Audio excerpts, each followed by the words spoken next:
Hi friends, welcome to my channel Sheetal's kitchen Gujarati. રોજ ઉઠીને એક જ સવાલ થાય કે બાળકોને લંચ બોક્સમાં શું આપવું। તો આજકાલ હું બાળકોના લંચ બોક્સ માટેની હેલ્ધી રેસિપીઓ શેર કરી રહી છું તમારી સાથે। તો તમે મારી ચેનલ પર વિડીયો ન જોતા હોય તો જોજો, અને તમને જો અનુકૂળ આવે તો તમે પણ એ રીતની રેસિપી તમારા બાળકોને લંચ બોક્સમાં આપી શકો છો।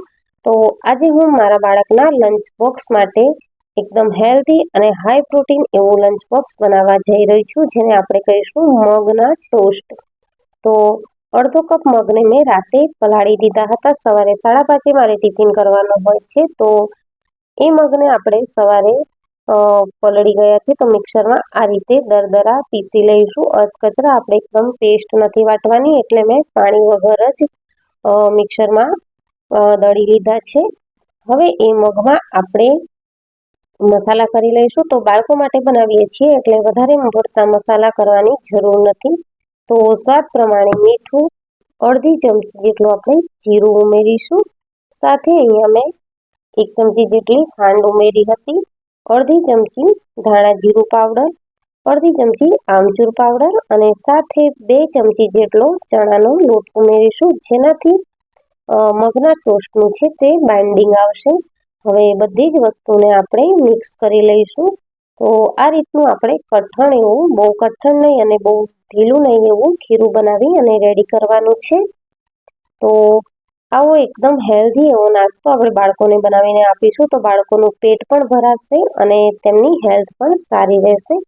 તો 5 મિનિટ બેટરને રહેવા દીધા પછી અહીંયા મેં પેન ગરમ કરી લીધી છે। તો પેનમાં આપણે ઘી લગાવી લઈશું અને ઘી લગાવી અને જે મગનું આપણે બેટર બનાવ્યું છે તેને આપણે 2 ચમચી જેટલો બેટર પેનમાં આ રીતે સ્પ્રેડ કરી લઈશું। અને જો તમારે ગોળ શેપમાં બનાવવું હોય તો ગોળ શેપમાં પણ બનાવી શકો છો, પરંતુ અહીંયા હું બ્રેડની ઉપર લગાવવાની છું, તો હું ચોરસ શેપ આપી રહી છું। તો આ રીતે આપણે સ્પેચ્યુલાની મદદથી તેનો ચોરસ શેપ આપી શકીએ છીએ અને ઇઝીલી બની પણ જાય છે। તમે ટ્રાય કરશો તો તમને પણ ખબર પડી જશે કે ઇઝીલી બની જાય છે। તો આ રીતે આપણે બંને બાજુથી મીડિયમ ફ્લેમ ઉપર સારી રીતે શેકી લેવાનું છે અને એટલું ટેસ્ટી લાગે છે ખાવામાં કે વારે વારે બનાવવાની ઈચ્છા થશે। તો તમે પણ આ રેસીપી મિત્રો જરૂરથી ટ્રાય કરજો, બાળકો ખુશ થઈ જશે। હવે આપણે મગના ટોસ્ટ માટે એક બ્રેડ શેકી લઈશું।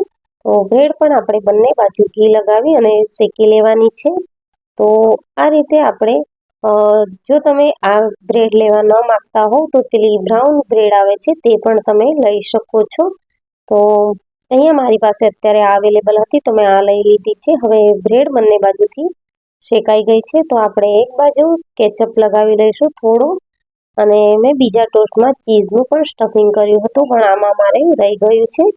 તો હવે તેના પર આપણે મગની જે બ્રેડ બનાવી છે તે મૂકી દઈશું અને બંને બાજુથી બ્રેડ અને ટોસ્ટને શેકી લઈશું।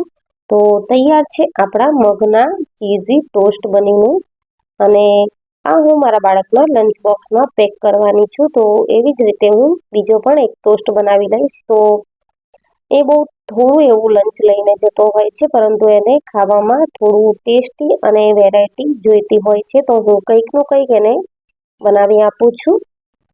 તો આ રીતે મેં બ્રેડ શેકાઈ ગયા પછી તેમાં કેચઅપ લગાવી અને જે ચીઝની સ્લાઇસ આવે છે તે મૂકી દીધી છે, અને તેના ઉપર આપણે મગનો જે ટોસ્ટ બનાવ્યો તે મૂકી દઈશું। તો આ રીતે આપણા મગ ચીઝ ટોસ્ટ રેડી છે, અને હવે હું મારા સનનું લંચ બોક્સ પેક કરીશ। તો સર્વિંગ પ્લેટમાં આપણે તેને લઈ લઈશું। તો આ રીતે હું તેને 2 ભાગમાં ડિવાઈડ કરીશ, એટલે ખાતી વખતે તેને તકલીફ ન પડે। તો આ રીતે એકદમ સેન્ડવિચ જેવા જોવાય અને ખાવામાં ખૂબ જ ટેસ્ટી લાગે, અને એકદમ હેલ્ધી એવા હાઈ પ્રોટીન મગના ટોસ્ટ બનીને રેડી છે। તો મિત્રો, તમને આ રેસીપી કેવી લાગી તે મને કમેન્ટ સેક્શનમાં જરૂરથી જણાવજો, અને જો રેસીપી વિડીયો ગમે હોય તો વિડીયોને લાઇક કરજો, શેર કરજો અને મારા ચેનલને સબસ્ક્રાઈબ જરૂરથી કરજો। ફ્રેન્ડ્સ અને ફેમિલીમાં શેર કરવાનું ન ભૂલશો, અને આવી જ નવી રેસીપીઓ માટે બેલ આઇકન બટનને પ્રેસ કરજો। Thank you for watching. મળીશું નવી રેસીપીમાં, ત્યાં સુધી આવજો।